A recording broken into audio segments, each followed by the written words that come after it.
Hey, what's going on, everybody? It's Chris with Inside the U. Just got done with the coaches' press conferences today, and head coach Mary Cristobal was asked about the potential return of senior cornerback Keonte Scott, who's missed the last 3 games with a right foot injury and feels like he could return. In fact, he added that he feels strongly about it and that Keonte looks great. So we'll see how things transpire, but certainly Keonte wants to be back out there. Has not played since November 8th, a huge part of the Miami defense with what he's able to do at that nickel spot. Over 40 tackles, the 5 pass breakups, 3 sacks. They move him around a little bit, and also he's returned a touchdown, returned an interception for a touchdown. So a big key that Miami could be adding back, and I think his addition would be key in this game because of what Texas A&M has on the other side of the field, which I think is going to be a big point. A big key for this game is how will Texas A&M wide receiver Casey Concepcion do, and as well as Miami's playmaker, similar playmaker in Malachi Toney. Both of these guys are moved around differently in each other's offenses, but certainly with the ball in their hands, they make a lot of big plays. First, starting off with Concepcion, he's a junior. Miami and the staff is very familiar with him throughout the transfer portal process. They actually saw him play when he was with NC State, and now he's a junior here for the Aggies, and asked Coach Cristobal about what he sees in Concepcion, again, a player that he's familiar with. Here's what he had to say. The more you watch tape on him, and we've been watching him, we actually had a chance to play against him in 2023, is everyone knows how fast he is. I don't think people realize the incredible body control that he has. You watch him when that ball's in the air, he finds a way to twist and turn and come down with it one-handed, two-handed. And if he's not running by you, and there's several clips on tape where once he has the ball in his hands, he's really tough to bring down. Those feet are moving, plays with a great low center of gravity, always moving his feet, very physical, very tough.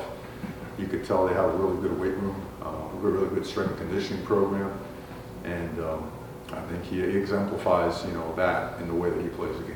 And it's clear from watching Casey play, he's a guy that's not just relegated to being a slot receiver. They'll put him on the outside.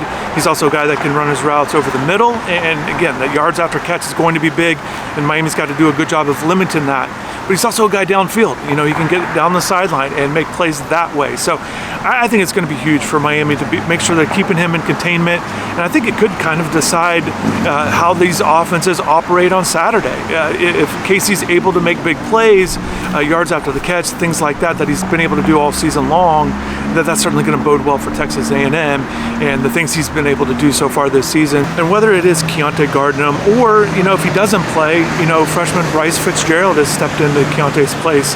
But even if it's not those two guys, those other corners on the outside, Xavier Lucas is one, Damari Brown, the guys with some more size over Casey, I think is going to be big. And they've got to be able to guard him in different ways, and it'll be interesting to see how it all shapes out and how they defend him. And then with Malachi Toney as well, Texas A&M is going to have to do a good job containing him. And Malachi, we've seen, week after week progress and continue to add to the package. And look, Shannon Dawson said it today when I asked him about Malachi and his progression. He called it the Malacat, with what they've installed, with what he's been able to do, in this Wildcat offense. Again, they call it the Malacat package.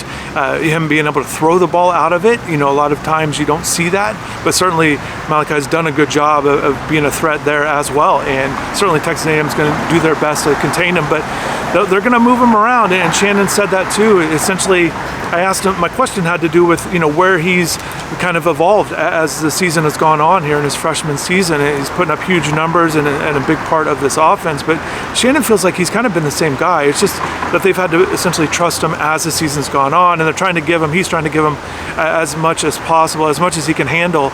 Essentially looking back to fall practices, and said, this was a guy that made a lot of plays. He continues to make plays day after day, but also noted that the staff was, and I've touched on this throughout the season, but the staff was a little unsure, because you're always going to be unsure of how exactly it's going to translate on Saturdays and games, and Malachi certainly from day one has made plays and has continued to do so. So the package is increasing, his workload. I think it's been very impressive that Malachi's done a good job, essentially not really hitting this freshman wall either by being fatigued or just the attention he has received as the season's gone on.